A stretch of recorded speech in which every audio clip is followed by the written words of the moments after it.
ओम नमः शिवाय। श्री कामाख्या देव्ये नमः। नाग पंचमी पर नाग पूजा सभी को अवश्य करनी चाहिए, क्योंकि नाग पंचमी बड़ा ही पावन पर्व होता है। यदि आप इस दिन नाग पूजन करते हैं तो आपकी जन्म पत्रिका से सभी प्रकार के नकारात्मक दोष जो आपको कष्ट देते हैं या देने वाले हैं, उन सभी प्रकार के दोषों का शमन हो जाता है। ये पूजन स्त्री पुरुष छोटे बड़े सभी को करना चाहिए।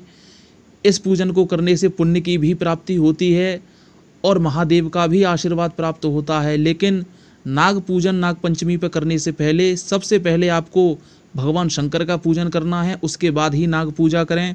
यदि सांसारिक दृष्टि से देखा जाए तो नागों का मानव जीवन में बहुत बड़ा योगदान होता है। नागों को हल्के में बिल्कुल भी नहीं लेना चाहिए। किसी ना किसी नाग को देवी देवता के कंठ में या चरणों में देखा जाता है। आपने कैलेंडर या फोटो में ऐसा अक्सर देखा होगा। वासुकी महाराज हैं, जो वासुकी नाग हैं वो महादेव के कंठ में विराजते हैं। जो शेष नाग हैं वो नारायण की शैया बने हुए हैं। अब आप स्वयं देख सकते हैं कि नाग जिन्हें हम तुच्छ समझते हैं, कितनी उच्च पदवी प्राप्त की है इन नागों ने। भगवान महादेव के स्वयं कंठ में विराजमान हैं, शेष शैया बने हुए हैं जिस पर भगवान नारायण विराजते हैं। नाग पंचमी के दिन दान धर्म अवश्य करना चाहिए। ऐसा करने से आपको पितरों को सद्गति मिलती है, उन्हें मुक्ति मिलती है।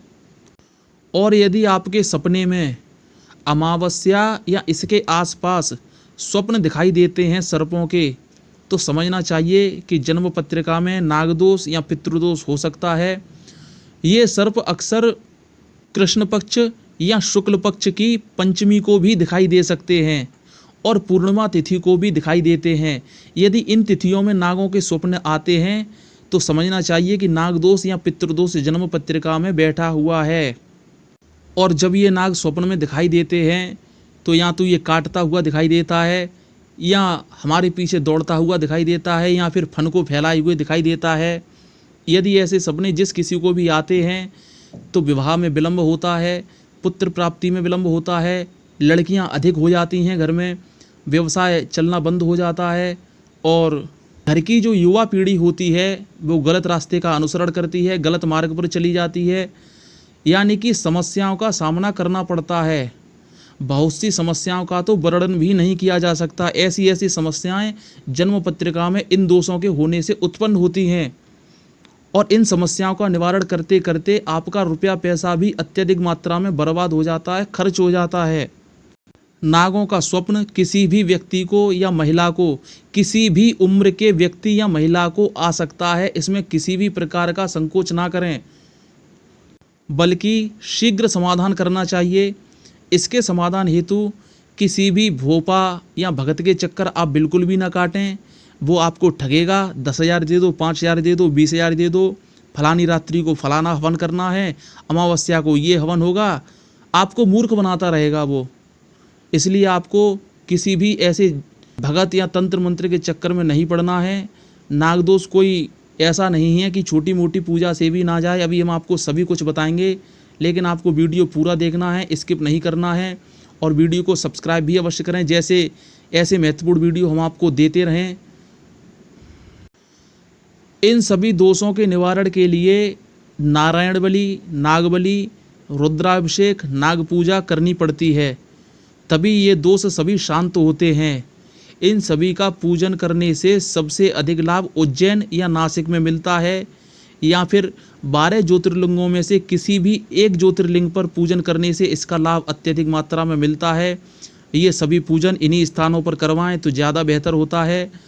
और यदि आपकी जन्म पत्रिका में राहु और केतु भी अशांत हैं, गलत स्थान पर बैठे हुए हैं, तो उनकी भी शांति हो जाती है, क्योंकि ज्योतिष में राहु और केतु को सर्प माना गया है।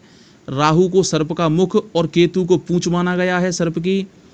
तो इस प्रकार का पूजन करने से आपको राहु केतु के दोष से भी शांति मिल जाती है। यदि आपके किसी भी पूर्वज की मृत्यु पूर्व काल में हो सकता है, 100 साल पहले, 50 साल पहले, 200 साल पहले, आपको नहीं मालूम, क्योंकि आपको इतनी जानकारी नहीं है और ना ही हो सकती है, किसी को भी नहीं हो सकती। तो हो सकता है आपके किसी पूर्वज की मृत्यु पूर्व काल में सर्पदंश से हुई हो, तो नाग पंचमी के दिन नाग पूजा करने से उनकी भी सद्गति हो जाती है, उनको भी मुक्ति मिल जाती है। यदि आप नाग पंचमी पर नाग पूजा करते हैं, ये सभी पूजन कर्म समय समय पर आप करवाते रहें तो आपके सभी दोष जन्म पत्रिका से शांत बने रहते हैं, अपना प्रभाव कम डालते हैं। क्योंकि ये सभी दोष कितनी भी आप पूजा करवा लें, कितने भी आप अनुष्ठान करवा लें, पूर्ण रूप से ये दोष समाप्त नहीं होते, क्योंकि पूर्व जन्म में जो किया है वो तो भुगतना ही पड़ेगा। ज़्यादातर देखा गया है कि जन्म पत्रिका में नाग दोष जो उत्पन्न होता है वो पिछले जन्म में नागों की हत्या करने के कारण उत्पन्न होता है। जो व्यक्ति या महिला पिछले जन्म में नागों की हत्या करके आया हो, उसी की जन्म पत्रिका में ऐसे दोष देखने को मिलते हैं। या जिसने अपने पूर्वजों का अपमान किया हो, चाहे जीवित होने पर किया हो या मृत होने के बाद किया हो, ऐसे लोगों की जन्म पत्रिका में ऐसे दोष अत्यधिक मात्रा में देखने को मिलते हैं। और जिस किसी व्यक्ति की जन्म पत्रिका में ऐसे दोष होते हैं, उसके जीवन में कष्टों का जमावड़ा लगा रहता है। कितने भी उपाय कर लीजिए, इन कष्टों की निवृत्ति आप नहीं कर सकते जब तक कि आप इन पूजा को नहीं करवा लेते और हृदय से पश्चाताप नहीं कर लेते कि हाँ, मैंने पिछले जन्म में ये काम किया था, मुझे उसका अफसोस है। ईश्वर के सामने इनका पश्चाताप अवश्य करें, तभी इन दोषों की निवृत्ति हो सकती है। और सबसे बड़ा उपाय है, इसके लिए आप नाग पंचमी पर व्रत रख सकते हैं।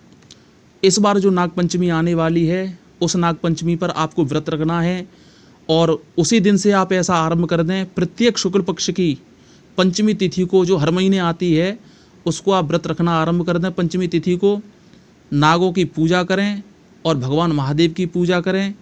तो ऐसा करने से भी आपकी जन्म पत्रिका के दोष आजीवन तक शून्य की स्थिति में बने रहते हैं। एक बार मैं आपसे फिर कहना चाहूँगा, नाग पूजन से पहले सबसे पहले आपको महादेव का पूजन करना है, उसके बाद नाग पूजा करें, तभी आपका पूजन सार्थक माना जाएगा। इस प्रकार का व्रत रखने से सभी प्रकार के दोष तो समाप्त होते ही हैं। यदि आपको सर्प का भय रहता है, किसी भी कारण, हो सकता है वो अनजाना भय हो, उसकी भी समाप्ति हो जाती है। और इसके साथ ही हम आपको एक नवनाग स्तोत्र बताते हैं। यदि आप इसको संध्या काल और प्रातःकाल घर में पूजा करें या मंदिर में करें, इसको भी यदि बोलते हैं तो आपके जीवन से बहुत बड़ी मात्रा में नाग दोष समाप्त हो जाता है। बहुत ही छोटा है, 10 सेकंड लगते हैं मुश्किल से बोलने में। ओम अनंतम वासुकी शेषम पद्मनाभम च कम्बलम शंखपालाय च करकोटकम तक्षकम च कालिये। ओम अनंतम वासुकीम शेषम पद्मनाभम च कम्बलम शंखपालाय च करकोटकम तक्षकम च कालिये। ये नवनाग स्तोत्र बड़ा ही शक्तिशाली है। 9 नागों के नाम इसमें आ जाते हैं, जो प्रधान नाग हैं, जो नागों के हेड हैं। इस स्तोत्र में उनके नाम ले लिए जाते हैं। यदि आप इस स्तोत्र को पूरे जीवन भर बोलते हैं तो आपकी कुंडली से सभी दोष समाप्त हो जाते हैं। आप बोलकर देखिए, बड़ा ही चित्त शांत होता है और सभी कार्य में आपका मन भी लगेगा। और जो नकारात्मकता आपके परिवार में, आपके घर में बनी हुई है, वो भी धीरे धीरे भागने लगती है। बोलकर तो देखिए आप। और मैंने जो भी आपको पूजा बताई, नाग दोष, नागबली और नारायण बली, इस प्रकार की जो मैंने पूजा बताई हैं, वो साल, 2 साल, 3 साल के अंतराल पे आप करवाते रहें। इस प्रकार का यदि पूजन आप थोड़े थोड़े अंतराल के बाद यदि करवाएंगे तो आपको सुख की प्राप्ति अवश्य होगी। और तब तक मैं जो ये नवनाग स्तोत्र मैंने बोला है, उसको आप पढ़ते रहें दैनिक दिनचर्या में। इससे आपको शांति की अनुभूति अवश्य होगी। क्यों? और आपको इस प्रकार के नाग दोष की शांति के लिए उस प्रकार के शिवलिंग का भी पूजन करना है, जिस शिवलिंग के ऊपर नाग फन फैलाकर बैठा होता है। उस शिवलिंग का पूजन करने से नाग दोष की शांति अवश्य होती है। क्योंकि जब आप नाग के फन पर जल या दूध चढ़ाते हैं तो वो शिवलिंग पर भी गिरता है। ऐसा करने से भी नाग दोष और पितृदोष, काल सर्प दोष, विषयोग की शांति होती है।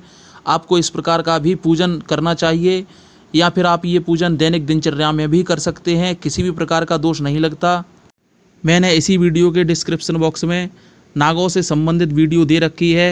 उसमें नागों का पूजन कैसे करना है, नाग पंचमी कैसे मनानी है, आप देख सकते हैं। क्योंकि ये अनुष्ठान नागबली और नारायण बली और रुद्राभिषेक, हो सकता है किसी भी कारणवश आपके पास समय ना हो, लेकिन समय निकालकर समय समय पर अवश्य करवाते रहें। और यदि आप सोच रहे हैं कि क्या फ़ायदा है ऐसी पूजा करवाने से, बेकार में पैसा खर्च करना है, धन खर्च करना है, तो हो सकता है आप इसमें अपना धन बचा लें, लेकिन इन दोषों के कारण आपको अपना धन किसी बीमारी या दवा में अवश्य देना पड़ सकता है। इससे तो अच्छा है कि उसकी कुछ परसेंटेज इस प्रकार की पूजा में लगा दी जाए, तो आपका धन भी बचा रहेगा, आपका स्वास्थ्य भी बचा रहेगा। एक बार मैं आपसे पुनः निवेदन करना चाहता हूँ, इस बार की नाग पंचमी से आप व्रत रखना आरंभ कीजिए और प्रत्येक महीने की शुक्ल पक्ष की पंचमी तिथि को व्रत रखिए। इससे आपका नागदोष, पितृदोष, कालसर्प दोष, सभी प्रकार के दोष शांत रहते हैं और आपको जीवन में उपलब्धि प्राप्त होती है। आपके बच्चे अच्छी शिक्षा प्राप्त कर सकते हैं। ओम नमः शिवाय। ओम कर्पूरगौरम करुणावतारम संसारसारम भुजगेन्द्रहारम सदा वसंतम हृदयारविंदे भवम भवानी सहितं नमामि। ओम अनंतं वासुकिं शेषं पद्मनाभं च कम्बलं शंखपालाय च करकोटकं तक्षकं च कालिये